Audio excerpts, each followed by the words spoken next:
Hi, welcome to Straight Talk. I'm Peter Martin, and I'm delighted to say this week's guest is the former SNP MP at Westminster, Ian Blackford. Ian, I'm delighted you could join us. I've been tracking you for long and weary to try and get you into this programme now.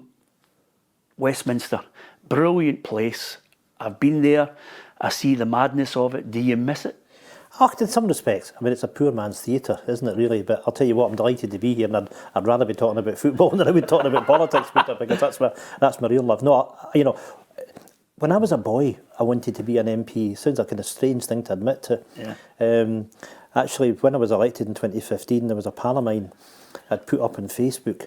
It was a postcard I'd sent them from London in 1980, and I'm embarrassed to say on the back of it, I put, "I bet I get a seat in this place before you do." Well, it took a long time, but I did. But no, to represent people, to have a voice in a place like that was a privilege. But I stood down in 2024. It was time to move on. But I've got very happy memories. I'm really worried about where we are politically, everything that's going on around the world. But when you step away from it, you have to recognise that you have stepped away from it, and you haven't got that voice. Yeah, I mean, in politics, yes, you have to have, I would imagine, that feeling of you're serving the public. And for 9 years to survive the madness of Westminster, there was a suggestion, because SNP has what I would call a lot of strong characters, like every party, that you have to have a good 2 or 3 that really resonate and are the figureheads within a party. Was there a wee suggestion, well, I heard a wee suggestion that they want to try and lure you back? Well, I don't know where you heard that from, but there certainly have been some discussions. There was a question whether I would go to the Scottish Parliament. I decided not to do that. You never say never, let's put it that way. I think Westminster is my place.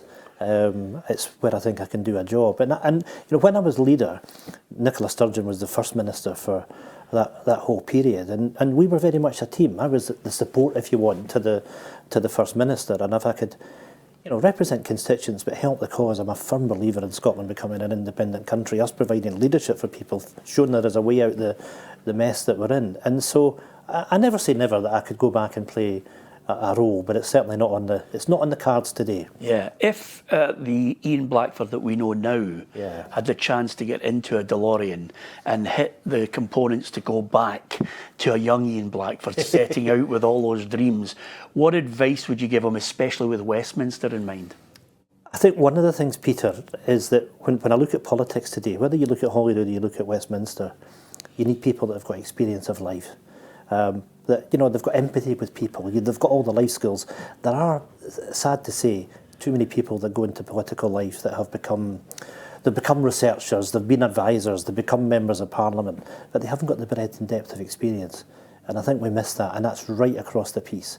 One of the things that annoys me, frustrates me, probably a lot of people, and I know you mentioned that you have gone on record as saying, yes, you represented the SNP, yes, they have a cause which is at the very heart of the party, but you found it easy to understand and cross-mix with people with valid cases, which might have alienated you to certain quarters.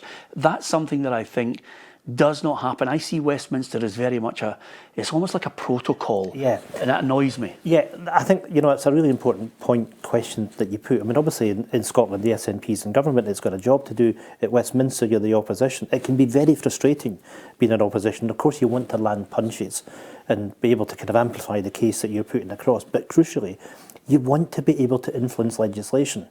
So there was a period where, between 2017 and 2019, it was more or less a hung parliament. And I did work with people across party. One of the things I was very heavily involved in was something called what became the Majinsky Act. So those that were guilty of human rights abuses, largely to do with the Bill Browder case in Russia, that we were able to sanction these people. And I did that working with Margaret Hodge, Labour MP, and actually Dominic Raab on the Tory side. But we got that through, and I'm really proud that we did that. There's lots of other examples.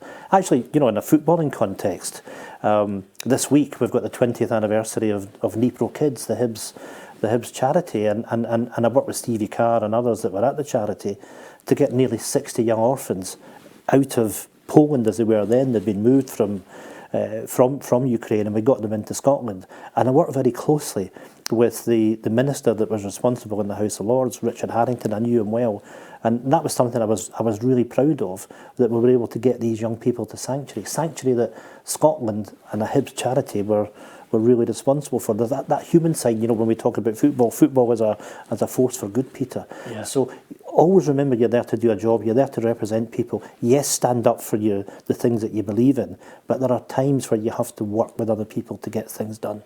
I want to talk to you about politics. Some of the stuff, obviously, will rile people along the way. I hope that people who listen to our programme, you know, whatever quarter they come and whatever club they've played for or whatever party they represent, they can see it from a neutral point of view of the values of each individual.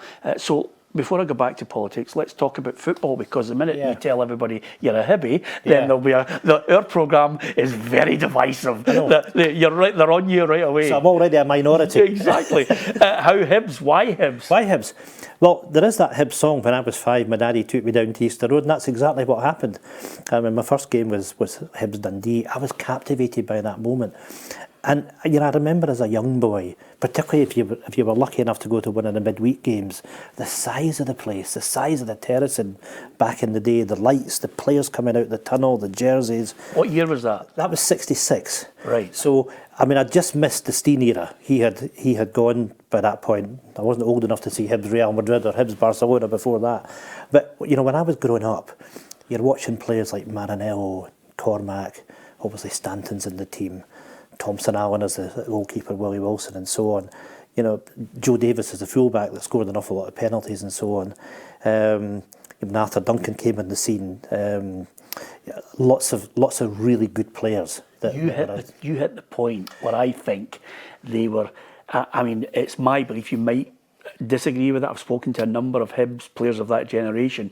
From '66 onwards, despite Celtic's domination, Hibs could have won 2 or 3 titles, couldn't they? Well, there's two things. There was the period before Turnbull, where they had some really good players. And I remember, I think a lot of Hibs fans would have been really disappointed where Colin Steen went off to Rangers, but who did we get to replace him? Joe McBride. And I remember a game at Easter Road, 1970, so I would have been about 9. Big crowd, 44,000 people.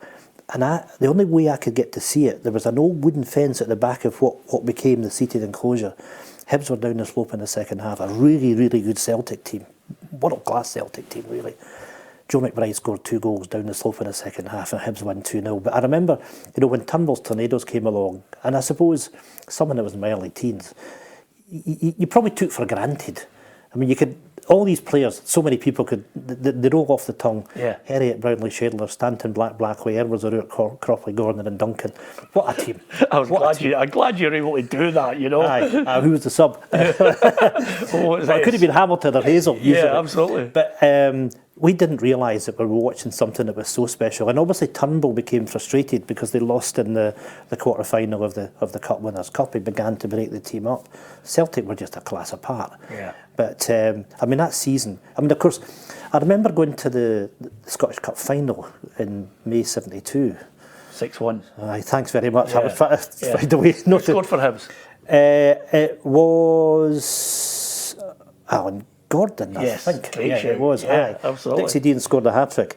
I've got a terrible admission to make from that game because my dad took me, and for some reason he thought that the Celtic fans would be in the covered end. I wonder what compelled him to think that. So there I was, right at the front, as Celtic are thrashing Hibs, and of course there was no way to get out until Celtic had paraded the trophy. But of course, after that we had the Dryborough Cup, 5-3, the League Cup game, the 2-1. Was that Joe Harper? No, that was 75. That was 75 when we lost 6-3. But the League Cup one in 72. 2-1. That was O'Rourke and Stanton. Yeah. Brilliant game. Hibs at the absolute peak. And then, of course, the famous, what we call the greatest game in history, the 7-0 game against Hearts on the 1st of January. Were you there? Oh, I was there. I was a boy, and I was actually, I had an uncle. The family were split. Some were Hibs, some were Hearts. And these were the days before segregation. Yes. So we went as a family group, we were in the enclosure. I had an uncle that stayed in Gorgie Road.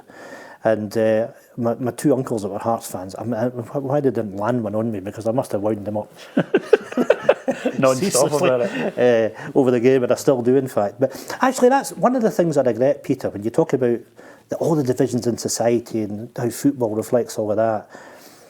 Those were the days, okay, I get the point, trouble was coming into the game, but there's something sad about the game when we've got segregation, and you can't go with your pals that happen to support another team. Nobody ever questions that now, but we should question it. Yeah, I could dedicate a whole programme to the problems of why that happens in how long have we society. got? I know. Yeah. You mentioned that 7-0 game. It's one of the things that, you know, when I was a reporter at Radio 4, it was a joy for me because, you know, growing up a Celtic fan, living in Edinburgh, and being able to mix with all my pals who are Hibees or Hearts fans and play football with them was an absolute joy. And Jim Jeffries, you could sit and have a cup of tea. He played in that game. I know he did. You know, he didn't want to. You never want to mention it. Yeah, he was fullback in that game. But when you look at the players that were on show, I think Donald Park might have played for Hearts in that game. Donald Ford, who at that point had never scored the goal for Hearts against Hibs. Is that right? Actually, no, the period between 68 and 74, Hearts never beat Hibs. Okay, well, we're playing each other twice a year. It wasn't as it's now 4 times regular, a year. But when I went to school in Edinburgh, most of the folks at school were Hearts fans, so you can imagine a Monday morning. You must have had an absolute ball. Who was the player that you idolised? Is there one? Yeah, there is. Sadly departed, but Jimmy O'Rourke was the one for me. And I mean, I grew up in Muirhouse in Edinburgh, but when I was 8, we moved to Carricknow. And round the corner from me, in 2 slightly different directions, were Gordon Marcel and Jimmy O'Rourke. And I can't believe the things I did at that age, Peter, but I used to go and chap on Jimmy's door. And Jimmy would bring me in for a cup of juice, or a glass of juice, and we'd sit and chat. And so the first jersey I had as a boy had number 8 on its back, which was Jimmy's number. But I think a lot of Hibs fans loved Jimmy O'Rourke. Yeah. Who did you consider the best player you'd seen in a Hibs jersey? At that time, well, at that time, it would have to be Pat Stanton. Yeah. But I mean, when I think back over the kind of my entire life watching Hibs, you think about the time where money had no object in Scottish football, and everybody were acquiring players that you never thought you would see in the Scottish game. When you think of the likes of Larson at Celtic, even the likes of Motherwell, the players they were signing, and Dundee with Caniggia and so on. But you had to pinch yourself when you saw Russell Latapi and Frank Sozzi playing for Hibs. You thought, what on earth is going on? What's going on? And how's that guy managed to play a 40-yarder right to your toe? Aye, and Zatelli and all the rest of it. Actually, I remember one Hibs Celtic game at Parkhead Sunday night. It was not long before we had the cup final that Celtic won 3-0, and Celtic were all over Hibs in the first half. Thompson eventually scored. Second half, it was all Hibs. And Hibs brought on Mark Libra as a substitute. Aye, indeed. And scored an absolute cracking goal from the right-hand side. But, I mean, just Zatelli, players like that. Brilliant. I mean, the 6-2 game against Hearts was another highlight. But the one that was better than that, the one that Latapi ran the show, was what was called the Millennium Derby when Hibs won 3-0. That was a wee bit special. That was the Sozzi. I commentated on the 6-2 game, and Latapi and that one. Mixu was different class that day, the hat trick. But that 1-2 between Latapi when he scored that 6th goal, that was.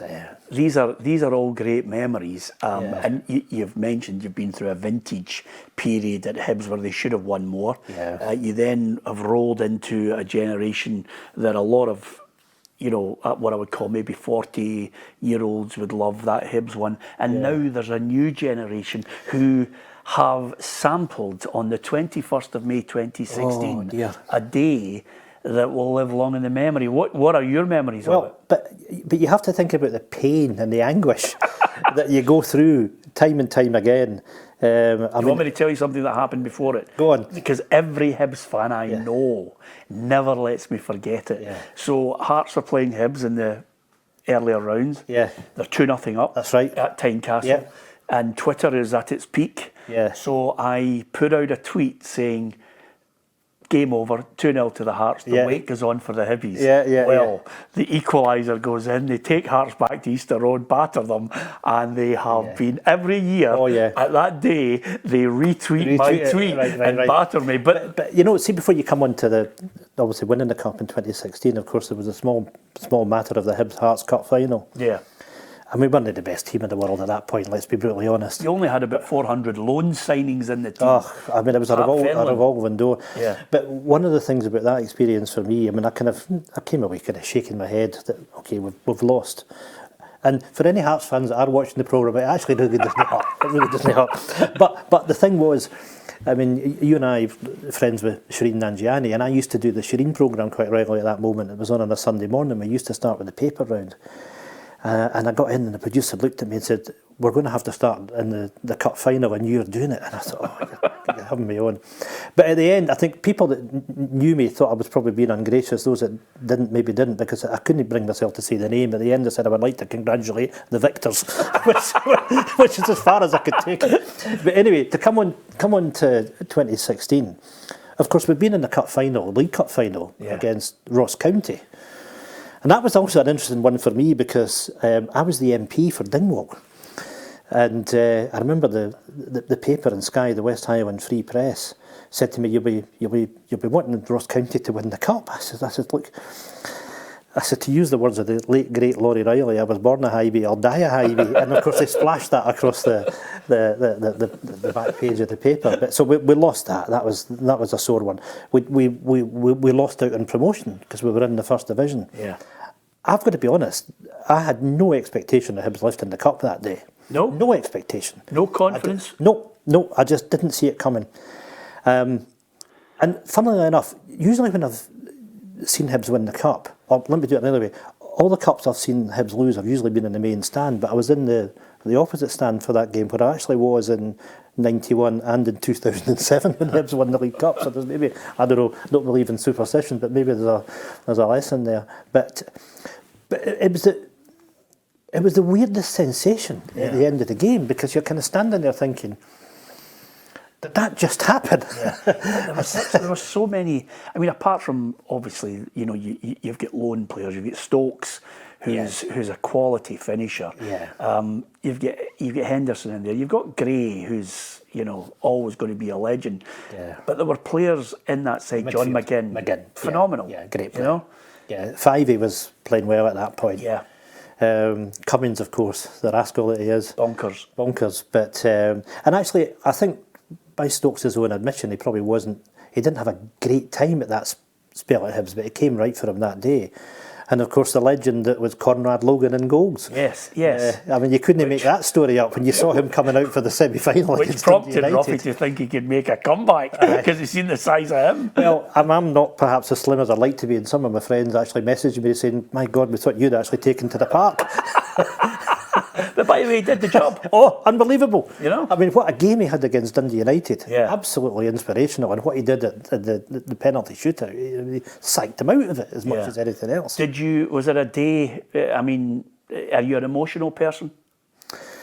I think I probably am, but I probably wasn't as emotional as I thought I might be that day. I think when I watched back the videos, and Hibs about a video, and the kind of the music, the piano playing of There Is a Money Football Team and all the rest of it, it does something to you. Yeah, it's one of those situations which over the last, easily 10 years, if not more, where you associate clubs with an anthem. Yeah. And when Sunshine and Leith comes on, even if you are, apart from Hearts fans, and I absolutely get that, but if you are a fan right across Europe and you hear the Hibs fans sing that song, it's a special moment. It is a special moment, isn't it? Yeah, it is an absolutely special moment. No, we're lucky to have that. Back in the day, when the Celtic fans still sing it, but back in the day when I was growing up, we'd still sing "You'll Never Walk Alone." Is that I haven't right? heard that at Easter Road for a long time, and when you've got fans singing that as well, it's. Have you met David Gray? I've met David. I don't know David well. Funnily enough, last time I saw him to shake his hand was actually at a Scotland game at Hampden. But what do you make of this side? And I think he's a great lad. Yeah. But over and above that, I think like any manager, and we've seen them come and go in very short spells these days. Hibs.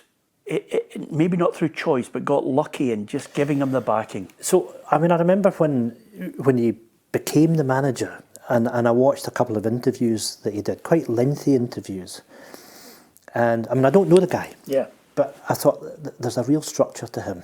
There's a real depth to him. And if you think about that start he had and how composed he was, and I think one of the things I believe was important, Peter, was that he had the support of the players. He had the backing of the players, and that was obvious. And I'm so pleased to have seen him do as well as he has done. I mean, Hibs have been through a lot of change, whether it's been on the park or off the park, and they seem to be in a better place now, and I'm really pleased at that. And I think the support that David has in the background and the role that Malky Mackay has played in player recruitment, some of the player recruitment has been top notch. We've not perhaps gelled as well as we could have done this season yet, but I think they've signed some good players. Yeah, Malky Mackay's fitted in very well over the course of the last few weeks. So, absolutely. I've got to ask you, in football as a whole, MPs, sometimes it's on their agenda, sometimes it's on their radar to try and change things to help, authorities, individuals to make the game better. I know there's two things I wanted to get your thoughts on. Obviously, you possibly could have become involved in something that is at the forefront of many a footballer and his families is dementia. yeah. Which is something that in this country is difficult to support financially for the families, and they're finding it difficult to get any clear route to financial backing when they have to support their family members who've been players at the top level and suffered from dementia. Yeah. That's something that Chris Sutton, Jeff Astl's family, I think Mark Hateley mentioned it. So many footballers have mentioned that there has to be something that's done to help them. Absolutely, Peter, and I really regret in the time that I was in Westminster that we weren't able to get the support that the players and their families need. People often forget. I mean, you're talking about players, from the professional game, from the amateur game. The people that we talk about, we lost Peter Cormack quite recently, for example, so many others as well, that they came from a time where players didn't make an awful lot of money out of the game, and that often these players, these families are really struggling and they're not getting the support they need at a time of need. I mean, the scale of this is just enormous. There's been a lot of academic work that's been done at Glasgow University, amongst other places. The PFA in England have a surgeon, Dr. Adam White, that's really instrumental in the campaign there. For me, the evidence is overwhelming that heading the ball has done so much damage to the health of so many people. And there is a body which advises the government at Westminster, the Industrial Injuries Advisory Council. And what I was trying to do with other MPs is get them to recognise this as an industrial injury. The reason I got involved in this was Tony Higgins came to me and put me in touch with the PFA. I managed to get a debate on a cross-party basis. Come back to the thing that I talked about. I mean, I did this on a cross-party basis with Graham Morris, who was a Labour MP, and actually Douglas Ross, and obviously Douglas is a referee as well. So the three of us secured that debate, a lot of support, and we really pushed the government to take this seriously. And I'm sad to say it's withered on the vine a bit over the course of the last period. But we cannot have, these players that entertained us, that are legends to all of us, suffering without the appropriate level of support. It simply isn't acceptable. I think the woman that deserves an awful lot of credit in Scotland is Frank Capel's wife, Amanda, Yes. who I was lucky enough to speak with on many occasions. But the testimony of people like her, what they went through, we owe a debt of gratitude to these players. And this is unfinished business. And I'm glad you've raised it, and I hope the media continue to cover this. Gordon McQueen's daughter, of course, at Sky has been quite instrumental in this as well, Hayley. But, this is such an important issue. There are some of the players that have got dementia, it's in the public domain. But there are many, many other cases that I know of where the players' families don't want this to be publicly disclosed, and of course that should be respected. But a lot of them are really struggling. I mean, I don't want to mention names, but I mean there are some real heartbreaking stories. And even though I'm not an MP, Tony knows if I can continue to help and support, then I'd gladly do that. As a fan, as a politician, is there a time when something merges in your mind that you say, this is what I would do to make football better? Is there something that resonates with you? Be very careful as a politician. And one of the things, come on, as a football person, when you see politicians beginning to interfere in football, then the drawbridge will come right down. They'll not take it well because they see themselves as autonomous bodies. So I'd always be very careful of politicians getting involved in football. 16-team league? Oh, for me, no question. Absolutely no question. you know, you come back to this thing about the games that you want to see. Yeah. As a Hibs fan, Hibs Hearts, Hibs Rangers, Hibs Celtic. It's special when you're playing each other twice a year. Okay, we lost to Hearts last week, but we'll be playing them again in a few weeks' time. No, there's too much familiarity that comes with that. I would love to see a bigger league, and also the opportunity. I would hope out of that the ability to develop young players as well, because that's another issue at the moment. That's just not happening to anything like the extent it should in the Scottish game. And I can't help but think that having a larger league would help give the opportunity on an occasional basis for younger players to be given the opportunity to show what they can do. Yeah, one thing that I would really like, and it might take money, it might take a strategy, it might take, someone, an individual or a group that backs the other clubs, but I don't think it's healthy to see Celtic win the league 13 out of 14 seasons. Of course it's not. I look at Tony Bloom, what he's doing at Hearts, I look at the Black Knights at Hibs. I hope that Dave Cormack with Aberdeen can suddenly somehow challenge the total control that Celtic have on the game. Can you remember the last time? And Rangers, by the way. The last time that neither Celtic and Rangers were in the top four? I'll tell you. Go on. It's season 64-65. It's the year that Steen left Hibs to go to Celtic. We might have won the league that year if you hadn't. Can I just say to you, if you jock Steen at Hibs, you'd have won the league, the European Cup, and you'd have been able to rhyme off another 11 players. Well, I know. So that was the year that on the last day of the season, Kilmarnock won the league on goal average against Hearts. No luck. So Hearts were second, Hibs and Dundee were third and fourth. And that was the last time that happened. But you're right. I mean, the game in some respects is quite healthy just now. At least if you look at the crowds. Yes. There's a product that people want to pay money to. We're fanatical about it. We are fanatical. We all are, aren't we? But, we all know, sad to say, at the start of every season, that the expression faith, hope, calamity, and you start with faith. But from a Hibs fan point of view, you want to qualify for Europe. Yes. You want to do that on a regular basis. I grew up seeing Hibs play some of the European greats. And you want to win a cup every few years. You can never have any expectation of winning the league. Yeah. Actually, in the early 70s, that was different. Yes. You thought Hibs could. So you're right.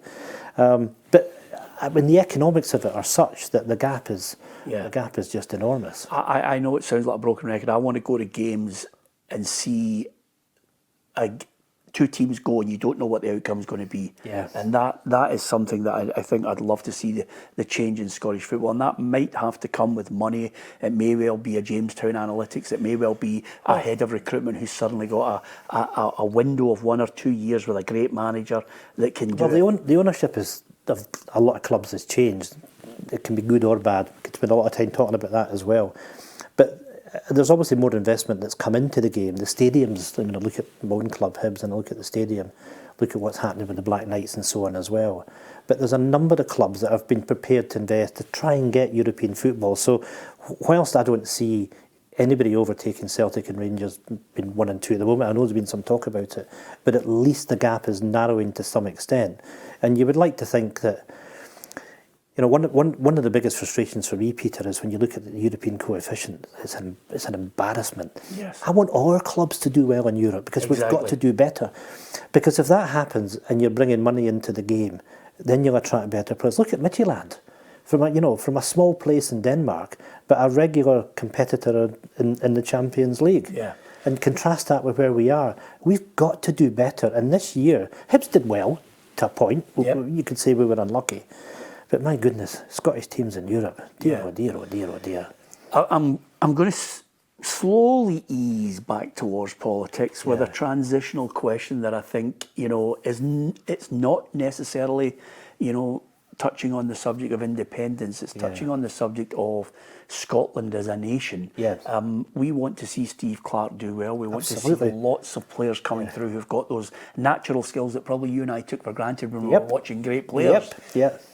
But to do that and to do other sports and to excel at them, I could go back, and I hate to mention her name in this programme because it fills me with dread, and I know people are going to, some people admire her, but I was at school at a time when basically I could draw a line in the sand where Margaret Thatcher dismantled our school system. Yep. And I wonder if we should embrace, attitudes to getting people involved in sport, change the curriculum, make it compulsory to get a higher percentage of people playing lots of sports so that, Andy Murray's not just a generational thing, so that you get an Eilish McColgan coming through following her mother. So you get more of these, these sports heroes. And if we get more and more people playing sport, you get less and less of a stress on the health, of the... You're absolutely right. I went to a comprehensive school in Edinburgh, although it hadn't been a comprehensive school, it had been a selected school before that, the Royal High. So we were the first comprehensive year, the first year to have girls. That's another story. No time to get into that as well. But and rugby was the big thing there, although there was a range of sports you could play. In my year in the Royal High, we had 4 teams, and it was expected that you played. And I didn't realise, I suppose, that not every other school was the same as that, and it angers me that kids are not getting these opportunities the way that they should, Peter. It's so important for all the reasons that you've said, and the opportunity for people to excel. So Ivan Tucholo was in my class at school. Not a Hibs fan, by the way. I'll see him tomorrow night at the Nipper dinner. But you mentioned Ivan Tucholo. When I was a reporter at Radio 4th, back in 1990, I can still see David Soul walking out in the Calcutta Cup match marvellous, at Highfield. marvellous. But we took for granted that we had great rugby players. We did. We did. That was a hell of a team. I looked at. I know you don't. I was looking at it. I thought to myself, if you look how we change that, how we reinvest in our youth.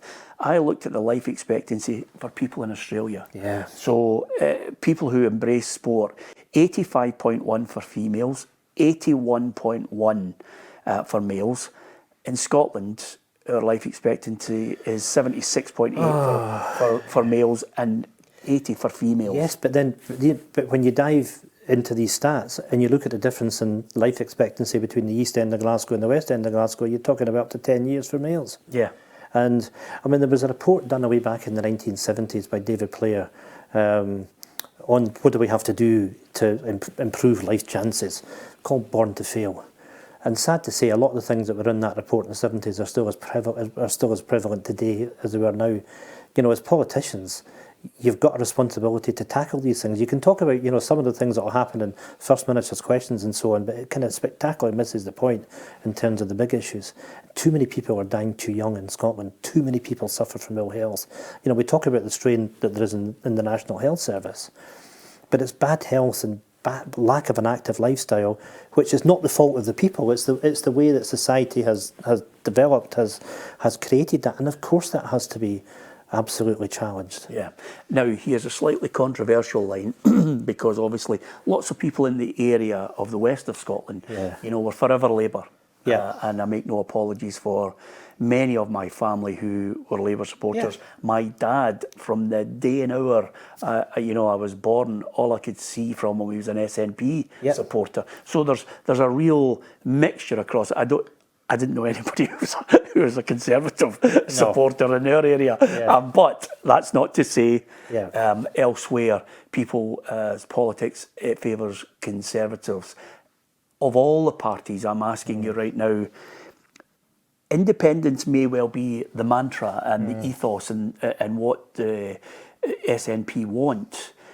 But if independence for me, it will involve every country if it does come to pass at any time. I don't know whether it's our lifetime or whatever. Is there a message for Scottish people that needs to, and I've said this to so many MPs, where you say, listen, if you're going to be independent, you need to say, by the way, it needs to be, it's Protestants, it's Catholics, it's Jews, it's Muslims, it's agnostics, it's people who don't believe in religion. It's everybody. This country is building something together. I don't see that. I see your party as, some people try and label you to a certain sect of people. The unionists are holding on. It's very much a play out of what's happening in Ireland. I remember when I stood in parliamentary by-election in '97 in Paisley, I used the phrase, it's not a question of where you're from, it's where you're going. Now, I don't know if I made that up or if I pinched it from somebody else, I don't remember, and others have used it since then, but it's a really important statement. And I think in a broader sense, Peter, I really grieve for where we are today in our public discourse and all the division, whether it's at home or whether it's abroad. And I mean, I've said in the House of Commons, I've said to colleagues across party, we've got a responsibility to improve the political discourse. And I suppose sitting alongside of that, there's so much anger out there. And I understand why people are angry, because in a lot of senses, people have become poorer. The last Parliament was the first time since the Second World War where people were poorer at the end of it than they were at the start. And that's going on just now. So people are lashing out. So people need leadership. They want leadership. And in many respects, they're not getting it from any of the mainstream parties, and I include ourselves in that. We've got to give that leadership. Now, you know, for me, believing in independence, I don't want independence because I want to put a flag up. I mean, I couldn't care less, frankly. I want to change people's lives. The thing we were talking about that report, Born to Fail, show people how you're going to make a difference. And if I look around the world and I look at small countries, there's a brilliant economist called David Skilling, who I would say is the leading economist in small countries around the world. If you look at Europe, you look at Asia, you look at the Americas, it tends to be the case, it's not a given, that small countries outperform larger countries. But you've got to have a unique selling point to make that work. And I'm not suggesting for a minute any of that's easy. I mean, look at Ireland over the last couple of years. They've been growing their economy at 5% a year. But there's a real spirit and there's a real kind of go-gettedness, if I could call it that, of the Irish. There's lots of other examples.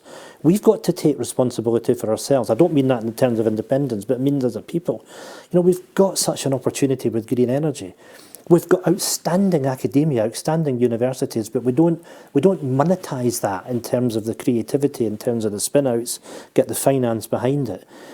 You know, you think about Scotland's history, you think of the Enlightenment, you think about the Industrial Revolution, and it's almost that we've kind of lost that spirit. And you need to, but you need to make that work, then you need to bring people together. Yeah, what would you say to people who, again, it was the argument that you couldn't get over the line in 2014, which is basically you have, and I'm not advocating SNP independence. People can draw their own conclusions because I'm lucky enough to have you, and I've had Ian Murray on the show. I will have countless politicians after that because that's what Straight Talk's about. Yeah. So there's two elements to it here. I thought there was, in that campaign, a concerted effort of lies that was fired out there, and then fear. Yes. And then basically a situation where you have a woman who is the head of the banking industry saying, we'll be moving right back out to London. And then another man steps up and says, and by the way, your pensions are at risk. And by the way, what currency are you going to use? And the other thing is the oil's running out. You'll not have any natural wealth. How are you going to be? No, you know, I know, I remember all of that. And I could sense in the last few days that pressure was really telling on us, that fear you were talking about. You know, when you talk about banks moving out, I remember Kevin Pringle, who was head of communications for the Yes campaign, phoned me and asked where I was, and I said, well, I'm actually doing media this weekend. I was down in Glasgow, and one of the stories was from Deutsche Bank, that Deutsche Bank said that banks would pull out of Scotland, just as you said. Now, I used to run Deutsche Bank in Scotland. That was my job. And funnily enough, nothing to do with me leaving it. Deutsche Bank left Scotland some years before. So I was able to go in the media and say, well, hang on a minute. They're saying banks are going to leave. Well, they left, and that happened under the union. But the trouble was the damage was done, Peter. But so you have to think about, you know, everything that was thrown at us, how you have to handle all of that. I get all of that. But secondly, that thing about fear, I would say fear and a lack of self-confidence. And I think a lot of people weren't compelled to vote yes at that point because they didn't see the risk of it being in their interest. And the thing we have to do is to show people we can create that prosperous economy. I mean, take green energy. David Skilling that I mentioned, I got him to do a report for me about 4 years ago on our potential for green energy output. We can produce 5 times as much green energy as we do today. We could create about 350,000 jobs out of that. And, you know, we are in a unique place because of our climate and everything else. But what you have to do is you have to get the supply chain. You've got to get all the engineering jobs. This, I hate to say it, we're actually a relatively low-wage, low-productivity economy. Yeah. But we can change that. One of the things, I wrote a paper 2 years ago with a guy called Sir Martin Donnelly, who was the permanent secretary at the business department in London, and Professor Dominic Holder. And one of the things we argued is that we should have an industrial council sitting within government, relentlessly focusing on all these things, driving these jobs. I mean, you take one company, SSE, for example, over the next few years are going to invest 30 billion in that green energy revolution in Scotland. Yeah. But we need to make sure we get all the jobs associated with that, all the investment. And then, you know, when people see, you know, Scotland can be that wealthy, prosperous, fairer, greener country, yeah, you've got to keep the yes supporters together that want independence, but you've got to appeal to those that are not yet convinced. And you do that by showing them that there is an answer from where we are at the moment. The biggest challenge the UK faces is the UK economy has barely grown since the financial crisis in 2008. There is no plan for growth. Yeah. And then you put that in the current context, high debt, high tax, high spending, the choices the Chancellor faces this year. OK, she'll put tax up, she'll get through it. What happens next year? You've got to show people there's an alternative, and there's an alternative away from this that's going to deliver the things that they want and take them away from all the toxicity of the debate we have about reform and everything else. Don't, you know, I would say to whether it's my own party, whether it's Labour, don't get caught up talking about reform. Tell people what you're going to do to make their lives better, because that's what's important. Should we be distancing ourselves and in many ways, you know, buying into the fact that people are saying, you know, oil is the poison now, that we should not be relying on it? Because I would say maybe 3-4 weeks after the independence battle was lost, they then announced the biggest find of oil in the North Sea. And there's a real sense of hypocrisy. My wife and I and my daughter travelled down the west coast of America. I didn't see any electric cars. I saw guzzlers, 4x4s. And I look at China catching up in the Industrial Revolution and beyond now. You know, what are we? Are we a pinprick who has to embrace green while everybody else is laughing at us? I think, let's be under no illusion that the climate crisis is here. There is a real threat. We've got this opportunity to have that green transition. I absolutely fully subscribe to that. I want us to get to net zero. But we've got to do that. I mean, every country has got to sign up to the Paris Accord. But, and here's the thing, if we, in that process of going towards that transition, where we're still going to be consuming fossil fuels, where is the logic of importing these fossil fuels, where we've actually got low carbon capability on our own doorstep, and also it's going to be fiscally disadvantageous to us as well. And also, what we've got to do is we've got to migrate the skills from the oil and gas industry towards that green industry. So we have to manage that. And I think it's how we manage that that's the key thing. Should we look at the oil as the crux that people will again try and bash you over the head and say, independence, where are you going to fund this country to survive without your oil? Well, look, at the end of the day, oil is a declining resource today, but I mean, I talked about the potential that we have in green energy, the 350,000 jobs that I talked about.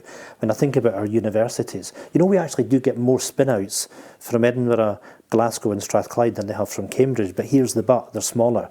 So we have to get real about getting behind the new growth companies of the next generation.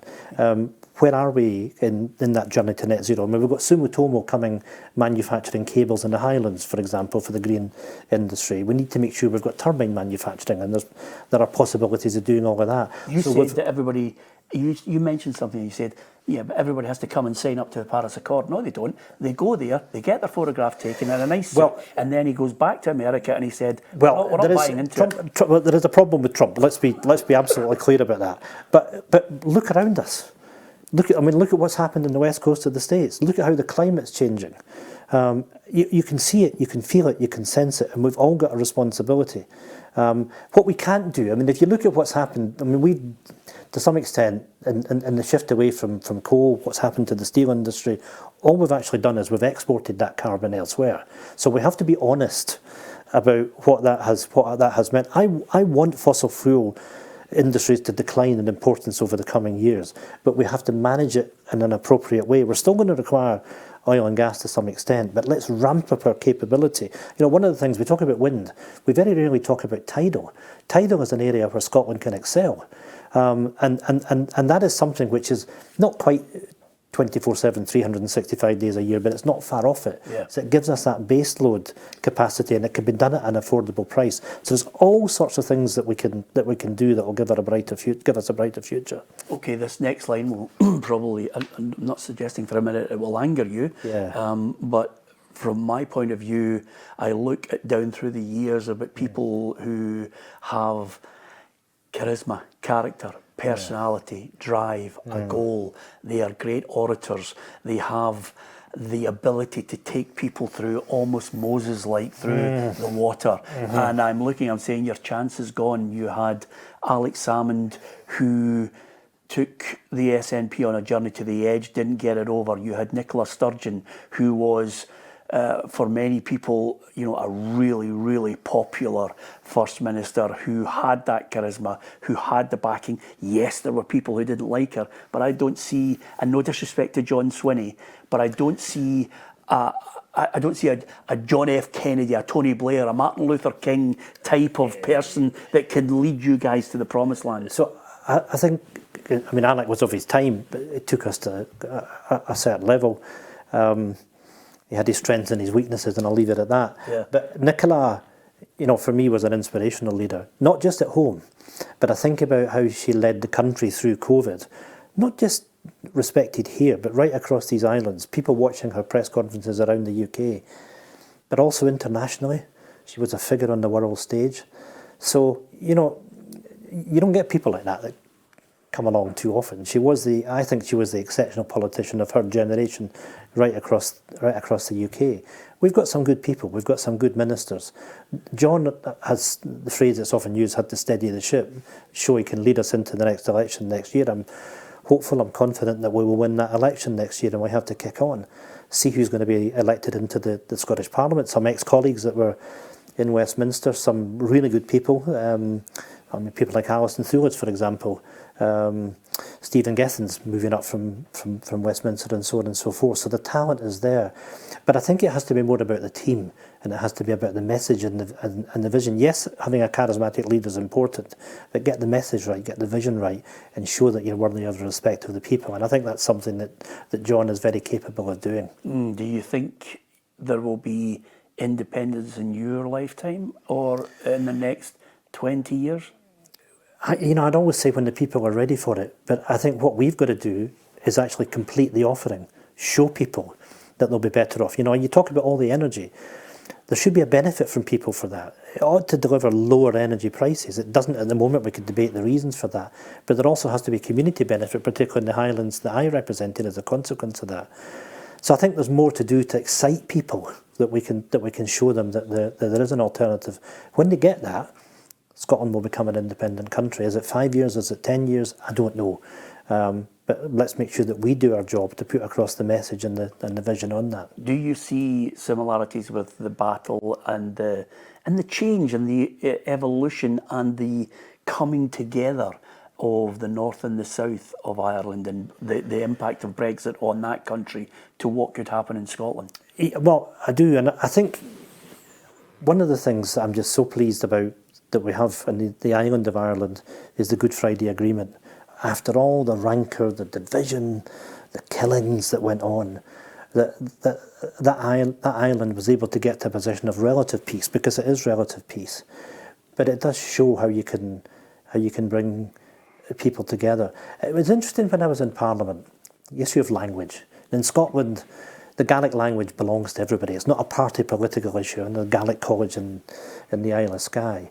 But it's interesting when I looked at politicians from Northern Ireland and the UK, the issue of the Irish language was seen as divisive. I actually took a senior figure from the DUP and I put him in conversation with the chief executive of a Gaelic organisation, and I was able to persuade them that language belonged to everybody. When you can change the thinking of people on these things, Peter, then there is hope. You spoke about Ian Murray earlier on.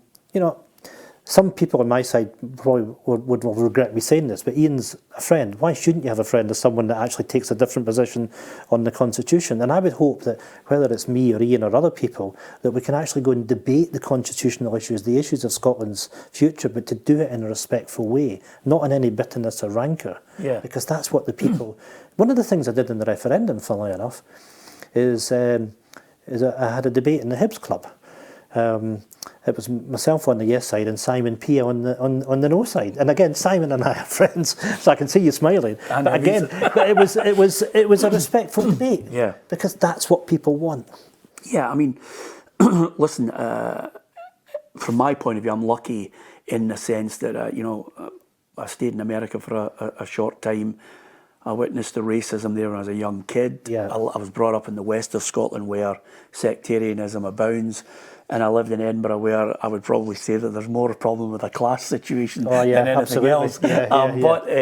But of all of them, I have lots of my pals that I grew up with are all Rangers fans. Yeah.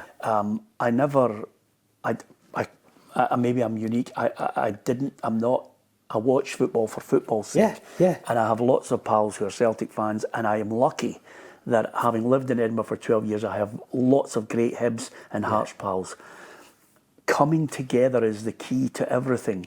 Accepting people's differences. Oh, yeah. Changing. That's the message that I think, whether you're a Labour or a Conservative or SNP, Liberals, understanding people's differences but trying to get them in for one goal. And I think that that might be right now where I fear we're going backwards. We haven't learned anything since the war, and we see the development, and I hate to say this, and I'll probably get pelters from some people, but I do not like to see in our country, the UK, a politician as divisive as your man from Reform. I know. Because quite simply, Nigel Farage is preaching something which I think divides us.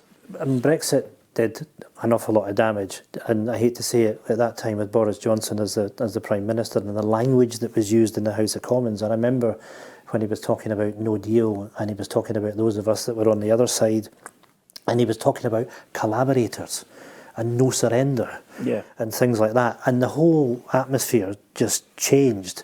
And all of us have got a responsibility. When you're talking about football, when you're talking about politics, Ian Murray being a Hearts fan and so on, my uncle being a Hearts fan, he phoned me right after the game on Saturday. You can have a banter, but that's different from actually then having division. And politicians and the media have got a responsibility to lead that, because if not, well, you see everything that was seen in a recent past, and you can think about the 2 MPs that lost their lives. You think about what happened in Manchester just last week as well. So you've got to think very carefully about the leadership that you give, about how you create the circumstances, the atmosphere, and get us to a better place. And bluntly, at the moment, we're in a pretty bloody awful place. Yeah. Just before we finish, a couple of things that will take us on a lighter road to the end of this programme. When you're in there and you see the politicians speaking, is there anyone that you enjoyed that you can think of in Westminster? Those funny moments where you think that was funny, or I like him, or he's clued up, and he's not necessarily working for your party. Is there anyone you admired? Yeah, you want to hear people that can put across an argument and do it with some style, if you like. I suppose on the Labour side, the one that probably impressed me most in the time I was there would be Hilary Benn. I know Hilary quite well.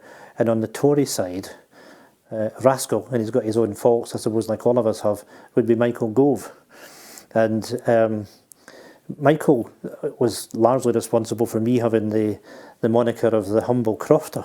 So I'll tell you that story very quickly, because when I was elected and I gave my maiden speech, and I spoke about the first MP to have lived in the Isle of Skye since the 1830s, and that I owned. I talked about my predecessor, who was the Baron of Glenelg, who owned the Wartenish estate, which is where I lived, and I said, I, on the other hand, own a humble croft. So, of course, I didn't say humble crofter, I said I owned a humble croft.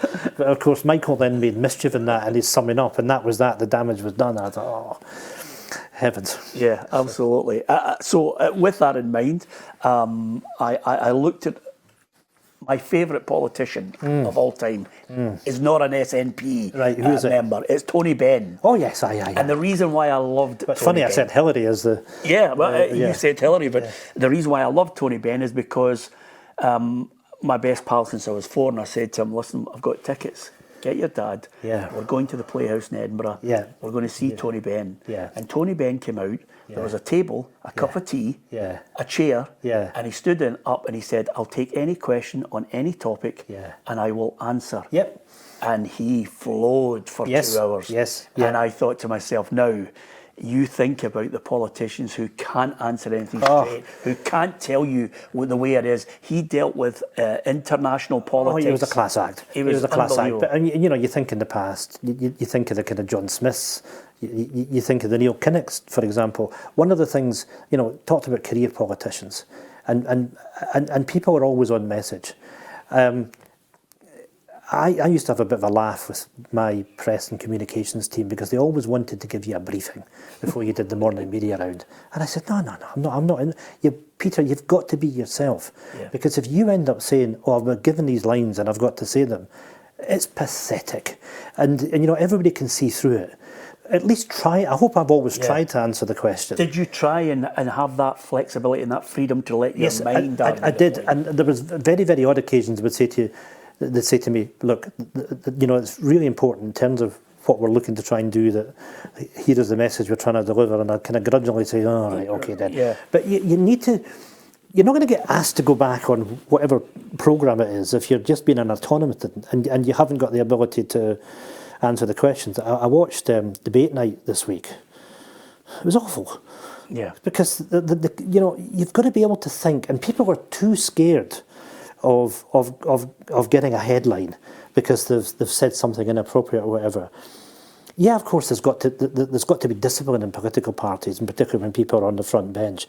But for goodness sake, allow people to express themselves and to try and be a wee bit expansive and all of that. Yeah. And be humble. You know, I'm quite happy to admit we've got to make sure we get our offering right. I accept the challenges that we have and what we have to get right as a government, for example, in delivery on policy. Here's your challenge here, Tony Benn. The way to test whether a democracy is functioning properly. 5 questions. What power have you got? Where did you get it from? In whose interest do you exercise it? To whom are you accountable? And how can we get rid of you? It summed it up perfectly, doesn't it? Yeah, it does. And I think, you know, these things are really, really important because, you know, when all's said and done, when you look at Parliament, and you look at the power that individual MPs have, yeah, of course they've got a voice that can hold people to account, they can represent constituents. But the power is held within government and increasingly amongst the civil servants, and not the ministers come and go. Being able to actually kind of set out a canvas of what you're trying to do and to affect change. How many people actually realistically ever do that? Do you accept that change needs to happen with the civil service? Oh. It's an argument that's going on and it's been hotly debated over the last 12 months. Oh, listen, how do you change that? How can I do this without getting myself into trouble?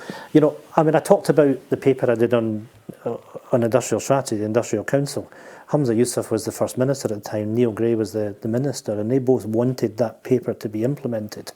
The hostility we got from the civil service was astonishing. They wanted to stop it. And they had to be told that it was to happen. Okay, things have changed since then, it's moved on. But I've seen that in terms of, I mean, you look at what's happening in Grangemouth now, in Project Willow and all the rest of it, but a lot of that power, that decision-making is with the civil servants. The ministers, of course, have got ultimate responsibility.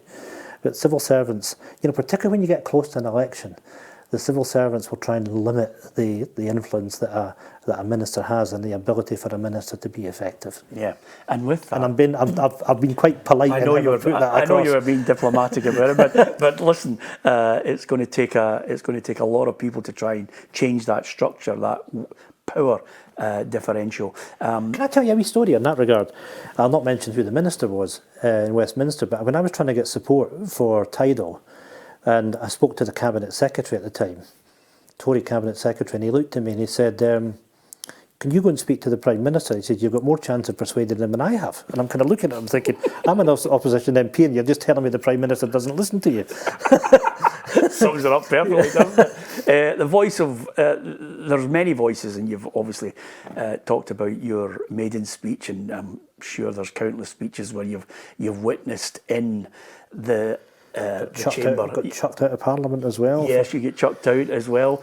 The one thing I was going to say to you is there are moments, and because I love British politics, I mean, I speak with my friend, we constantly text each other. I love British politics, I love American politics, especially from presidents who've all been, you know, either successfully or not successfully impeached. Yeah. So I go down through the years, and there are 5, I've picked my 5 most famous speeches.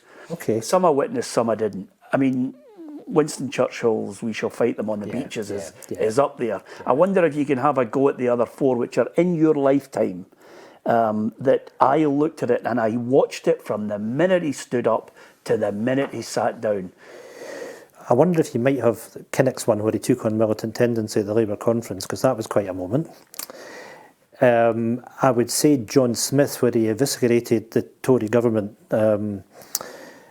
And I'm trying to remember what the occasion was, but it's a time where the Grand National didn't happen and a house fell into the sea, and he used them. I mean, they shouldn't be seen as humorous things, but he was absolutely devastatingly funny and humiliated. I suppose, although I think he's a charlatan and a chancer, the way that Galloway destroyed the US committee that he was in front of over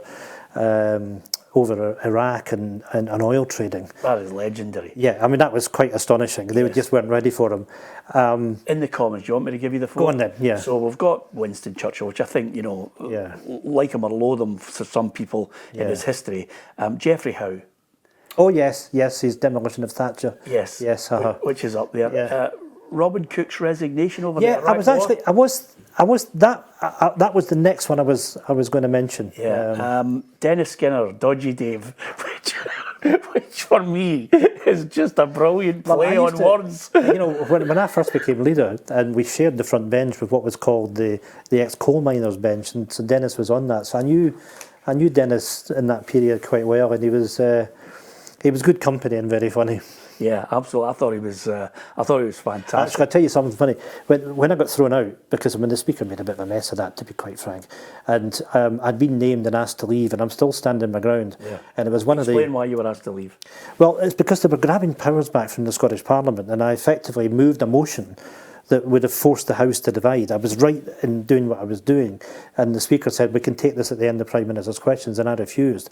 So Ronnie Campbell, who was a Labour MP who was beside me, he's grabbing my jacket and he's saying, Ian, you've made your point, you better go. Because if I hadn't at that point, the Sergeant at Arms would have been called and the sword would have come out, and I would have been escorted out that way. SNP put on 10,000 members that day because I was standing up for Scotland. I was standing up for the powers of the Parliament. So, you know, you don't wish to get thrown out. You should be very careful with that. I'll tell you a wee funny thing about that, because I had to make my mind up what I was going to do. And I was mulling it over. The MPs didn't know, but I'd been in touch with Nicola. I don't hear very well. I'm slightly deaf in my left ear. Mary Black was 2 rows behind me, and somebody tapped me in the shoulder. Mary's trying to get your attention. And Mary's waving her phone in the air and saying, look at your phone. And it was a message from Nicola saying, go for it. And I just put the phone back. I thought, right. Here we go. Here we go. Yeah. The final one I put in was Tony Blair. That is the end. Yes. You know, when he eventually knew the game was up. Yes. And he said goodbye. Now, I'm going to give you 3 choices, living or dead, if you wanted to spend an afternoon drinking, laughing, sharing stories. Give me 3 people that you'd like to do that with. So I think the best Scottish secretary we've ever had was the Labour wartime Scottish secretary, Tom Johnson, and the man that really did make a difference to Scotland in terms of the Highlands and Islands Development Board, Forestry Commission, things like that. So he would have been fascinating. One of the early leaders of the SNP, John McCormick. I knew people that knew John. I mean, from your Radio Clyde days, Jimmy Gordon knew John very well. I mean, sadly departed now, Jimmy, but he was a character as well. I'm going off at a tangent. And if I had to choose a figure right from the past, it would have to be William Wallace, wouldn't it? Yeah. Yes. Not Mel Gibson, William No. Wallace. Yeah, exactly. Listen, it's been an absolute joy, Ian. I just wonder what comes first, Hibs winning the league or independence? Oh, Peter. What would you take? Can I not get both? Not in my lifetime. I've seen Hibs winning the cup, so I'd have to say independence, wouldn't I? Yeah, that's a compromise. Ian, it's been an absolute pleasure. It's been a pleasure. Thank you. Thank you for watching Straight Talk with Ian Blackford. There's many more who'll be sitting on this chair. All you have to do is hit the subscribe button on our YouTube channel. Thanks for listening and watching.